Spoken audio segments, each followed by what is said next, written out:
Hello all, welcome to I Plus Training Solutions.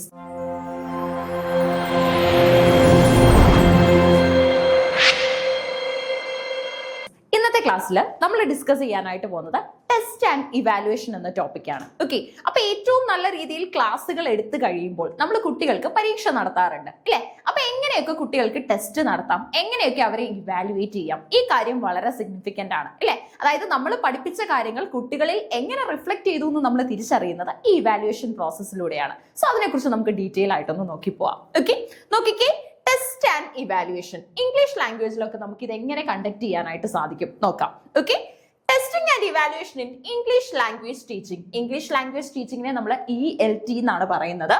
R crucial processes for assessing learners progress and the effectiveness of teaching methods. അതായത് ഈ evaluation നടത്തി കഴിയുമ്പോൾ നമുക്ക് മനസ്സിലാക്കാനായിട്ട് സാധിക്കും കുട്ടികൾക്ക് കൂടുതലായിട്ട് എന്തെങ്കിലും നമ്മൾ പ്രൊവൈഡ് ചെയ്യാനായിട്ടുണ്ടോ, നമ്മുടെ ക്ലാസ്സുകൾ എങ്ങനെയാണ് അവരിലേക്ക് എത്തുന്നത് അല്ലെ, നമ്മൾ എന്തെങ്കിലും മാറ്റം വരുത്താനുണ്ടോ. നമ്മളെ ടീച്ചേഴ്സ് എന്ന് പറയുമ്പോൾ എപ്പോഴും സെൽഫ് ഇംപ്രൂവ്മെന്റ് നടത്തിക്കൊണ്ടേ ഇരിക്കണം അല്ലെ?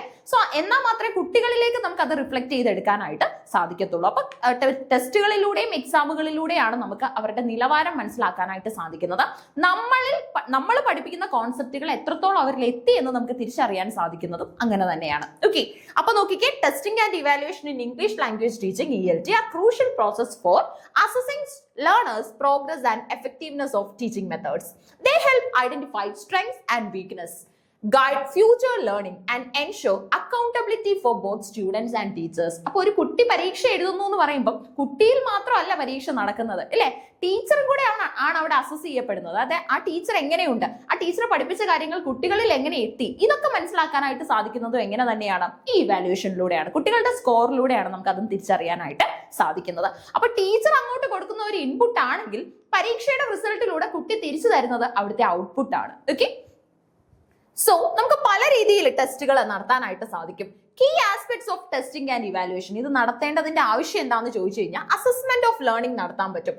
Tests provide a way to gauge students' understanding and identify areas where they excel or need further support. എല്ലാ കുട്ടികൾക്കും ഒരുപോലെ ആയിരിക്കത്തില്ലല്ലോ ഒരു എക്സാം എന്ന് പറയുന്നത്. ഇപ്പൊ നമ്മുടെ മുന്നിലുള്ള കുട്ടികൾക്ക് പരീക്ഷ നടത്തുമ്പോൾ MCQ ക്വസ്റ്റ്യൻസ് ആഡ് ചെയ്യാറുണ്ട്, വൺ വേർഡ് ക്വസ്റ്റ്യൻസ്, ഫില്ലപ്സ് ഒക്കെ കൊടുക്കാറുണ്ടാവും. അതുപോലെ തന്നെ നമ്മൾ ഷോർട്ട് ആൻസർ, ലോങ് ആൻസർ, ഇങ്ങനെയാണ് നമ്മൾ അസസ് ചെയ്യുന്നത് അല്ലെ? ഇപ്പൊ സെറ്റ് എക്സാമിന്റെ പോയിന്റ് ഓഫ് വ്യൂവിൽ പറയാനാണെങ്കിൽ സെറ്റ് എക്സാം ട്രാക്ക് ചെയ്തതിന് ശേഷം നിങ്ങൾ ഡീൽ ചെയ്യാനായിട്ട് പോകുന്നത് ഹയർ സെക്കൻഡറി സ്റ്റുഡൻസിനെയാണ്. സോ അവർക്ക് ഷോർട്ട് ആൻസർ, ലോങ് ആൻസർ എന്നൊക്കെയുള്ള ടൈപ്പിൽ ക്വസ്റ്റ്യൻസ് വരും. ഇനി കൊച്ചു കുട്ടികളിലേക്ക് പോയി കഴിഞ്ഞാൽ അവിടെയും ഈ ഒരു പ്രോസസ്സുകളൊക്കെ തന്നെ നടക്കുന്നുണ്ട്. Okay, ആക്ടിവിറ്റികളിലൂടെ.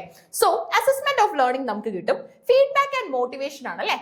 Tests offer valuable feedback to students, highlighting areas for improvement and motivating them to engage with the material more actively. ഇല്ലേ, അതായത് ഒരു ടെസ്റ്റ് എഴുതി കഴിയുമ്പോൾ അവരുടെ ആ ഒരു കോൺഫിഡൻസ്, അവർക്ക് ആ ഒരു ഏരിയ മച്ച് ഈസിയർ ആയിട്ട് മാറും. ഇപ്പൊ ആദ്യം എഴുതുന്ന സമയത്ത് അവർക്ക് വളരെ നല്ല സ്കോർ ഒന്നും കിട്ടിയെന്ന് വരില്ല. അപ്പൊ അതിലൂടെ പിന്നീട് അവർ ഇംപ്രൂവ് ചെയ്യും, തെറ്റിയ കാര്യങ്ങൾ വീണ്ടും പഠിക്കും, അടുത്ത എക്സാമിന് അവർ മച്ച് ബെറ്റർ ആയിട്ട് പോകുന്നത് നമുക്ക് കാണാൻ സാധിക്കും. ഇനി ബെഞ്ച് മാർക്കിംഗ് ആൻഡ് അക്കൗണ്ടബിലിറ്റി നടക്കുന്നുണ്ട്.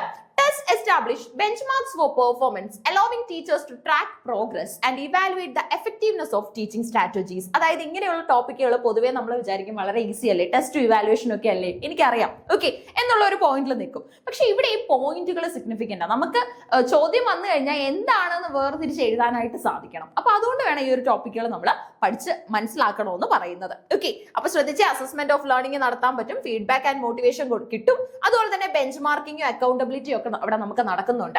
Test establish benchmarks for performance, allowing teachers to track progress and evaluate the effectiveness of teaching strategies. അതായത് നമ്മുടെ പഠിപ്പീരിൽ അല്ലെങ്കിൽ നമ്മുടെ പഠിപ്പിക്കലിൽ എന്തെങ്കിലുമൊക്കെ മാറ്റങ്ങൾ വേണോ ഇല്ലേ, കുട്ടികൾക്ക് അത് കൃത്യമായിട്ട് ഗ്രാസ്പ് ചെയ്യാൻ പറ്റുന്നുണ്ടോ, ഇത് നമ്മൾ അറിയണം. അല്ല നമ്മൾ കൂടുതലായിട്ട് പഠിപ്പിച്ചു പോകുന്നത് പോലെ തന്നെ എന്താണ് സിഗ്നിഫിക്കന്റ് ആണ്. എപ്പോഴും നമ്മുടെ പോർഷൻസ് നമുക്ക് ടാക്കിൾ ചെയ്യാനായിട്ട് സാധിക്കണം. സോ അത് കുട്ടികളിൽ എത്തുന്നുണ്ടോ എന്നുള്ളതും നമ്മൾ എൻഷുർ ചെയ്ത് പോകേണ്ട കാര്യമാണ്. അതിനൊറ്റ വഴിയുള്ളൂ ടെസ്റ്റ് ആൻഡ് ഇവാലുവേഷൻ ആണ്.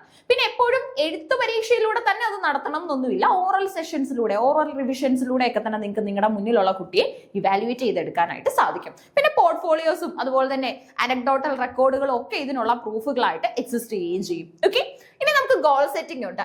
Testing help students, teachers, helps both teachers and students set realistic goals for language learning by identifying specific areas for improvement. Improve ചെയ്യേണ്ട ഏരിയാസ് ഒക്കെ നമുക്ക് വളരെ എളുപ്പത്തിൽ തിരിച്ചറിയാനായിട്ട് സാധിക്കും. അപ്പൊ എന്തിനാണ് ടെസ്റ്റ് ഇവാലുവേഷൻ നടത്തുന്നതെന്നാണ് നമ്മൾ നോക്കിയത്. ഇനി അതിന് വഴികളുണ്ട്, ടൈപ്സ്, പല ടൈപ്പുകളിൽ നമുക്ക് ഇത് നടത്താൻ പറ്റും. Test can be categorized by their purpose, placement, diagnostic, achievement, proficiency. അല്ലെ, നമ്മൾ എന്തിനു വേണ്ടിയാണ് ടെസ്റ്റ് നടത്തുന്നത് അതാണ് നമ്മൾ ആദ്യം അറിയേണ്ടത്. ഇപ്പൊ ഒരു കുട്ടിക്ക് ഏത് ഏരിയ ആണ് ബുദ്ധിമുട്ടെന്ന് തിരിച്ചറിയാനായിട്ട് ടെസ്റ്റ് നടത്തണമെങ്കിൽ നിങ്ങൾ ഇതിൽ ഏത് ടെസ്റ്റ് സെലക്ട് ചെയ്യും? അവിടെ നമുക്ക് ഡയഗ്നോസ്റ്റിക് ടെസ്റ്റ് നടത്തിയേ മതിയാവും. അല്ലെ, കുട്ടിയിലെ ഡയഗ്നോസ്റ്റിക് ടെസ്റ്റ് നടത്തിയെങ്കിൽ മാത്രമേ ആ കുട്ടിക്ക് ഏത് ഏരിയ ആണ് ബുദ്ധിമുട്ട്, നമ്മുടെ സപ്പോർട്ട് ആ കുട്ടിക്ക് കൂടുതൽ വേണ്ടി വരുന്നത് എവിടെയാണ് എന്നൊക്കെ നമുക്ക് മനസ്സിലാക്കാനായിട്ട് സാധിക്കും. പിന്നെ എൻട്രൻസ് ടെസ്റ്റുകൾ പോലെ നൈപുണ്യ പരീക്ഷകളൊക്കെ നടത്താൻ സാധിക്കും. അതിലൂടെ കുട്ടിയുടെ ക്രിയേറ്റീവ് ഏരിയ ഏതാണ്, കുട്ടിക്ക് ഡോമിനൻസ് ഉള്ള ഏരിയ ഏതാണെന്നൊക്കെ നമുക്ക് തിരിച്ചറിയാം.